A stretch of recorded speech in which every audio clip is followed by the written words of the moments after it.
মায়ের হায়াত বৃদ্ধির জন্য সন্তান একটি দোয়া পড়বে। মা কিন্তু সবচেয়ে দামি। দুনিয়ার ভিতরে একজন মা তার সন্তানের জন্য কতটা কষ্ট করে, এটা কিন্তু অনেক সন্তান বড় হওয়ার পরে সেই মায়ের কষ্টের কথা ভুলে যায়। মায়ের কষ্টের কথা কখনো ভুলবেন না, বাবার কষ্টের কথা কখনো ভুলবেন না। এজন্য আল্লাহ তাআলা যেখানেই তার ইবাদতের কথা বলেছেন, পিতামাতার কথা জানিয়ে দিয়েছেন।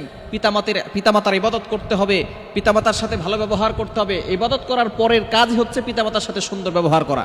আল্লাহ পাক রব্বুল আলামিন নিজে বলে দিয়েছেন। কোরআন খুলেন, আল্লাহ পাক রব্বুল আলামিন বলছেন 15 নম্বর পারা 3 নম্বর পৃষ্ঠা 6, 7, 8, 9 নম্বর লাইনগুলোতে সূরা বানী ইসরাঈলের 23, 24, 23 এবং 24 নম্বর আয়াতে আল্লাহ পাক রব্বুল আলামিন জানিয়ে দিয়েছেন, ওয়া কাদা রাব্বুকা আল্লা তা'বুদু ইল্লা ইয়্যা ওয়া বিল ওয়ালিদাইনি ইহসানা। আল্লাহ বলছেন, আমি আল্লাহ তাআলা অর্ডার করে দিয়েছি, ফয়সালা করে দিয়েছি, ইবাদত হবে আমি আল্লাহর।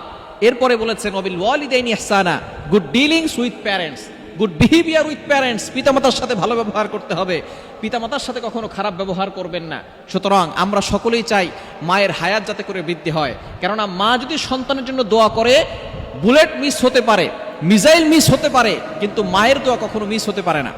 দুনিয়ার সকল আলেম মিলে যদি কোনো গ্লাসের পানিতে ফু দেয় আর মা যদি শুধু বিসমিল্লাহ পড়ে ফু দেয়, তাহলে এই দুনিয়ার সকল আলেমদের ফু কবুল হতেও পারে, নাও হতে পারে। কিন্তু কোনো মা যদি সন্তানের জন্য ফু দেয়, সাথে সাথে আল্লাহ পাক রব্বুল আলামিন সেটা কবুল করে নেবেন। এজন্য মায়ের হায়াত যদি বৃদ্ধি পায়, তাহলে সন্তানের হায়াতও বৃদ্ধি পাবে, সন্তানের জীবনে বরকত আসবে। এই সন্তান মা বাবার জন্য দোয়া করবে, কি দোয়া করবে সেটাও আল্লাহ তাআলা শিখিয়ে দিয়েছেন। সূরা বানী ইসরাঈল 24 নম্বর আয়াত, রব্বির হামহুমা কামা রব্বায়ানি সাগীরা। এই দোয়া তো আমরা অবশ্যই করব। আরো একটি দোয়া হচ্ছে আল্লাহুম্মা রযুক উম্মতি বারাকাতান ফি উমরিহা, আল্লাহুম্মা রযুক উম্মতি বারাকাতান ফি উমরিহা।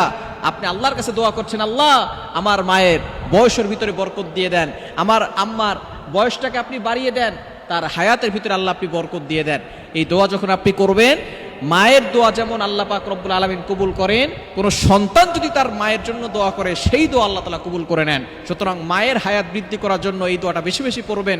আল্লাহুম্মা রযুক উম্মতি বারাকাতান ফি উমরিহা। আল্লাহ তাআলা আপনার মাকে দীর্ঘদিন বাঁচিয়ে রাখবেন, তার হায়াতে বরকত দিবেন, এবং মা আপনার জন্য দোয়া করবে, আল্লাহ তাআলা আপনার জীবনটাও বরকতময় করে দিবেন।